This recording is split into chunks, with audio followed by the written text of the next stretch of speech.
ایک عورت کو قرآن سے اتنا عشق تھا کہ جو بھی بندہ اس عورت سے سوال کرتا تو وہ عورت قرآن کے اندر سے جواب دیتی۔ سبحان اللہ، یعنی اتنا عشق تھا، اتنا قرآن سے اس کا عشق تھا کہ جو بھی بندہ جو بھی سوال کرتا، جس قسم کا بھی اس عورت سے سوال کرتا تو وہ قرآن کے انداز سے، قرآن کے اندر سے جواب دیتی۔ اب کس طرح جواب دیتی ذرا سنیے گا۔ ایک مرتبہ ایک شخص فرماتے ہیں کہ میں حج کے لیے چلا گیا، حج کے بعد کسی جگہ جا رہا تھا تو راستے میں مجھے محسوس ہوا کہ کپڑے کے اندر کوئی لپٹا ہوا ہے اور ہل رہا ہے۔ قریب جا کر محسوس ہوا کہ کوئی انسان ہے۔ وہ شخص فرماتے ہیں کہ میں نے سلام کیا تو اس کپڑے کے اندر سے ایک بوڑھی عورت نے جواب دیا۔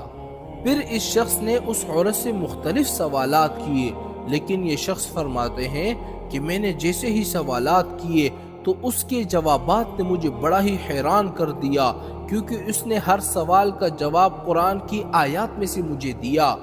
اب کس طرح مجھے جوابات دیے گئے آپ بھی ذرا سنیے گا۔ یہ قرآن سے عشق نہیں تو اور کیا ہو سکتا ہے کہ میں آپ سے جو بھی سوال کروں آپ قرآن کی آیات میں سے اس کا جواب دے سکو۔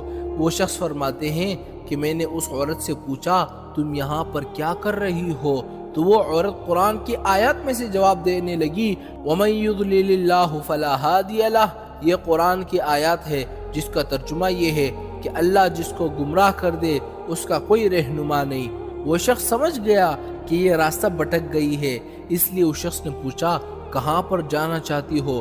اس عورت نے قرآن کی آیات میں سے جواب دیا، سبحان الذی اسریٰ بعبدہ لیلا من المسجد الحرام الی المسجد الاقصی، جس کا ترجمہ یہ ہے پاک ہے وہ ذات جس نے اپنے بندوں کو رات کے وقت مسجد حرام سے مسجد اقصی تک کی سیر کرائی۔ وہ شخص فرماتے ہیں کہ میں سمجھ گیا کہ یہ مکے سے بیت المقدس جا رہی ہے اور راستہ بھٹک گئی ہے۔ پھر اس شخص نے پوچھا کہ تم یہاں پر کتنے دنوں سے بیٹھی ہوئی ہو؟ کہنے لگی 3 لیال سویہ۔ قرآن کے اندر سے اس نے جواب دیا پورے 3 راتوں سے۔ پھر اس شخص نے پوچھا کچھ کھاؤ گی؟ کہنے لگی اتم الصیام الی اللیل، کہ روزوں کو رات تک پورا کرو، یعنی میرا روزہ ہے۔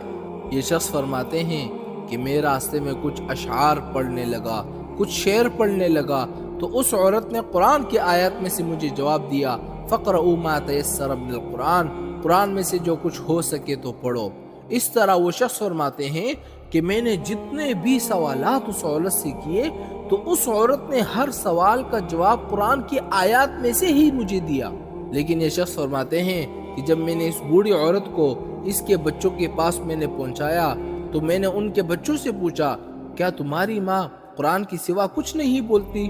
تو اس کے بیٹوں نے بتایا کہ ہماری ماں نے یہ عہد کیا ہے کہ قرآن کی سوا کچھ نہیں بولوں گی، اور یہی حالت ان کی 40 سالوں سے ہے، یعنی 40 سالوں سے یہ قرآن کے اندر سے لوگوں کو جواب دیتی ہے، قرآن کے علاوہ یہ کچھ بھی نہیں بولتی۔ اللہ اکبر، کیا عشق ہے، کیا محبت ہے قرآن سے۔ اس طرح اگر ہمیں بھی قرآن سے محبت پیدا ہو جائے، قرآن سے عشق پیدا ہو جائے تو یہ ہم قرآن کا دوسرا حق ادا کر لیں گے۔